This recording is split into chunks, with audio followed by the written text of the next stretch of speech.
په والله چې ماښام شي څوک وایي دا واسکټ کېده 3 ډوډۍ راکړه څوک وایي دا سپلی کېده 4 ډوډۍ راکړه وایي دا څرنګه عدالت دی دا څرنګه قانون چې ذلیله مسلمان دی او ذلیل پکې پښتون دا څرنګه قانون دی نو دا مې په زړه ځای نه شوه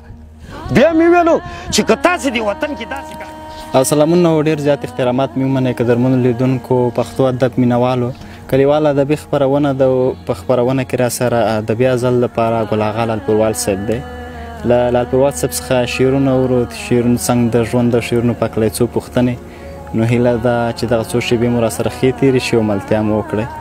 لالپوروال صاحب سلامونه هرکلی وعلیکم السلام زما سلامونه هم قبول کا او ټولو لیدونکو کتونکو ته د زړه د تله سلامونه وړاندې کوم خدای مو روغ او جوړ لره خوشحاله اوسئ چې بیا راغلی زموږ تر څنګ او ښه ژوند ولرئ ډېره مننه لالپوروال صاحب نو په لومړیو کې څو شعرونه څه بیا په مخکې ځو نو خدای دې راته خوشحاله او روغ جوړ لره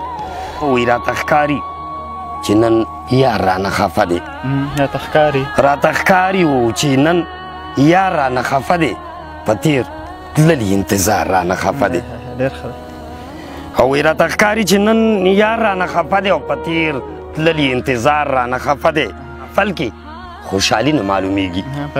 په محفل کې مو خوشحالي نه معلومیږي او دا دیره چې لم بنډار رانه خفه دی او وایي موږ ښکاره ژوندي په مړو باندې حساب یو موږ ښکاره ژوندي په مړو باندې حساب یو چې د پښتو شمله دستار رانه خفه دی او تر سهاره که په چغو شپه کړو تېره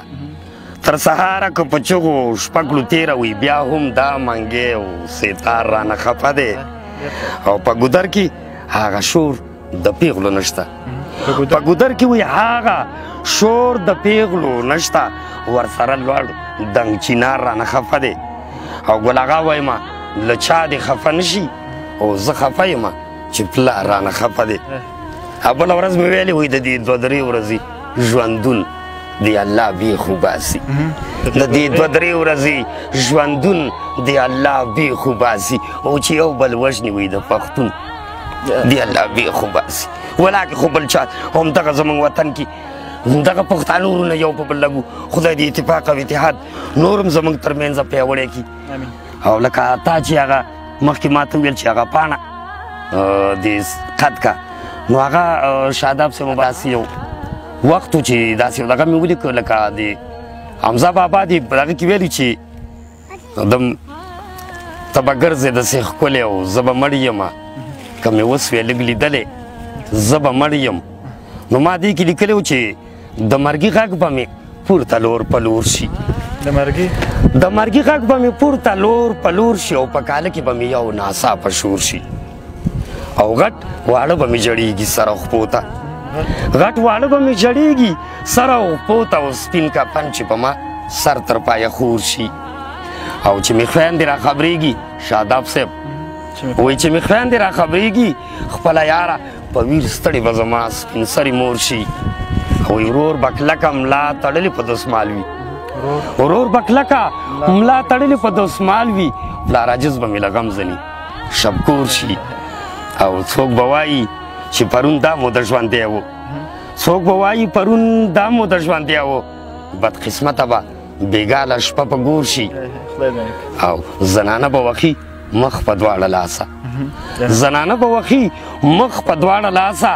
جنازه مې چې بیرون کله د کور شي او وی جنازې ته به مې کېږدي په میدان کې او دغه وخت به آخري دیدن مې نور شي نو ګل اغا پته به هله درته لګي چې نکیر او منکر سره دی شور شي او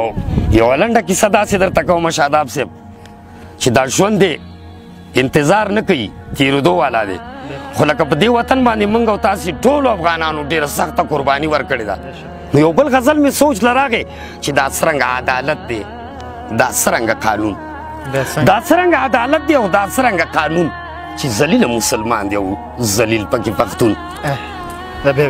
وایي دا څرنګه عدالت دی دا څرنګه قانون چې ذلیله مسلمان دی او ذلیل پکې پښتون وایي دعوې د اسلامیت دی او نارې د بشریت دی دعوې د اسلامیت دی نارې د بشریت دی او یې په چلې خبردار یم خوړین شوی مې لړمون دی او ذلیل مسلمان دی او ذلیل پکې پښتون دی او وی پیسې ټګي مکاري پیسې ټګي مکاري موږ واړه کړو بېلارې پیسې ټګي مکاري او موږ واړه کړو بېلارې وی پرېږدي موږ نه حیا کي راپسې د وخت قارون دی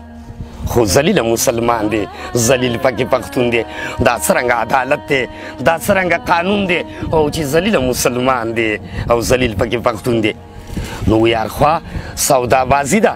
او ظاهره غم راضي ده هر خوا سودا بازی ده ظاهره غم راضي ده وی سوچ وړی ګل آغا یم سرمایي خی په زنګون دی دا څرنګه عدالت دی دا څرنګه قانون دی نو دا مې په زړه ځای نه شوه بیا مې ویلو چې که تاسې دې وطن کې داسې کار کوئ لکه دا نن چې پاتې شو ولاړه نو همدغسې مې ویله چې والله که په دې وطن کې هر یو ظالم د کمزوري سره ظلم وکړو نو هغه به الله غر کوي یو ځای کې ما ویلو چې ګریوان به سري تر لمن کم داسې کار به وکړم ما ګریوان به سري تر لمن کم داسې کار به وکړم ما لیونی په کاڼو مه وله ازار به وکړم او وایي صبر صابر دی زه به صبر وظیفه کم د ځان صبر صابر دی زه به صبر وظیفه کم د ځان وایي زر به یې نه غواړم له خدایه انتظار به وکړم. ډېره مننه لالپروال صاحب. نو هغه لیدونکي چې ستاسو بیا د شعرونو غوښتنه کوي ستاسو مینوال دي ستاسو د شعر مینوال دي نو هغه ته که څه ویل یا څه ډالۍ لرې مهرباني بیا هم درته ژوند غواړم خوشحاله اوسي نو خدای مو راته روغ او جوړ لره مینوالو تاسې ټولو ته د زړه الله تعالی سلامونه کوم بیا هم درنه مننه کوم چې زما دومره مینوال یاستئ چې ما پسې دلته دا ورور تاسې راولی نو همدغوی ته ډالۍ کوم وی حواله به دې پلاو کړم راځه حواله به دې وی پلاو کړم راځه او غیږ به تا سره میلاو کړم راځه دغه لیدونکو او کتونکو ټولو ته دې ډالۍ وي وی حواله به دې پلاو کړم راځه او غیږ به تا سره میلاو کړم راځه تا به پویه زه د مینې په انجام کړم تا به پویه زه د مینې په انجام کړم او دواړه غوږ به دې کولاو کړم راځه او دنیا څه ده ستا د حسن مقابل کې دنیا څه ده ستا د حسن مقابل کې سر به هم در باندې داو کړم راځه او وی تا خو زه ګل آغا سم په زړه سوریا کړم وی تا ته هم به زړګې او کړم راځه نو خبره ده چې وی تا ته مې سر و مال لیلام دی او خیر دی خورم یې اشنا وی تا ته مې سر و مال لیلام دی او خیر دی خورم یې اشنا چې مجبوري مې د ناکام دی خیر دی خورم یې اشنا او غوښې مې وچې شوې هډوکي مې په تن پاتې دي او د یارانې دغه انجام دی خیر دی خورم یې اشنا او بس د کلي کور د رقیبانو غمازانو منځ کې د کلي کور د رقیبانو او غمازانو منځ کې وی خواهش مې ستا نه احترام دی او خیر دی خورم یې اشنا او وی د چم ګاونډ خلکو ته یاره چې رسوا مې نه کي د چم ګاونډ خلکو ته یاره چې رسوا مې نه کي په زړه مې دا یو غټ مرام دی او خیر دی خورم یې اشنا په زړه مې دا یو غټ مرام دی خیر دی خورم یې اشنا او ما ګل آغا لالپروال ډېر په مینه مینه یاره وی ما ګل آغا لالپروال ډېر په مینه مینه یاره تا ته لیکلی دا پیغام دی او خیر دی خورم یې اشنا. ډېره مننه لالپروال صاحب. نو څنګه ارزوئ زموږ دغه وړوکي شان خپرونه او ادبي حالم ظالم خو بیا هم درنه مننه کوم خوشحاله اوسئ د ستاسې والا چې په همدې د ستاسې په دې راتلو سره یعنې زما دا ژوند کې داسې نوی بدلون غوندې راغی داسې پکې یو بدلون راغی چې زما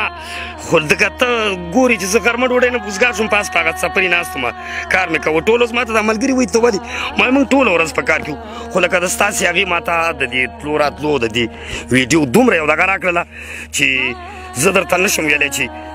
څومره زه دا وارزوم لکه شمشاد او فامیر او غرونه زموږ په افغانستان کې د دې نه مې دا زړه داسې غټ غټ شي دغوم راځویم چې سلامونه تاسې ته احترامات ولې چې تاسې خو زما زړه را ژوندی کړو په تېره دغه درته وایم صاحبه زه دلته یم لا بله واوره دغه خبره مې درته کوله چې دلته زه ډوډۍ پخوم صاحب په والله چې ماښام شي څوک وایي دا واسکټ کېده 3 ډوډۍ راکړو څوک وایي دا سپلی کېده 4 ډوډۍ راکړو داسې یو حال دی نو ما هسې سوچ کوو چې دغې ته ووایو چې دا وطنوال او دا هېوادوال او دا زموږ د افغانستان په دې دردمندو چې دردېږي دغه خلک یا دې دا ګیټ کولاو کي یا دې ورته کوم بل سیټ کولاو کي د غریبانانو تکني په ولا چې ډېره خرابه معامله ده نو ما ویل مزدوري نشته کاروبار نه پیدا کېږي په تن مې اور بلیږي او چې هر څه شلو ګران وایي مزدوري نشته ذوالجلاله او ده بدتري کاله تر کاله په ژوندون نه شومه خوشحاله وی غمونو زوړ کړم سره وګیره مې سپینېږي پتن مې اور بلیږي چې هر څه شلو ګران او وی نرخ د ارشي شلو اوچته خو نن سبا وړه دي ډېر قیامته نو کور کې خو وړو ته نشته پته هر چا کره لستې وی ښکاره باندې سورېږي او پتن مې اور بلیږي او وی مزدوري ګورم لور په لور او ورپسې ګرځمه مخ تور او په ما لمبې ګرځي د اور نو وی ګل اغا څه د غم ژوندون دی چې تېرېږي پتن مې اور بلیږي نو خدای دې دا لارې خلاص کړي دغه معاملې ډېرې سختې دي خوشحاله اوسئ ژوندي اوسئ روغ نو قدرمنو لیدونکو د نن دپاره مو دغه ادبي بنډار هم دومره و تر بیا چې بل شی پورې ځو تاسو په لیو بخونکي خدای سپارو د لوی الله په امان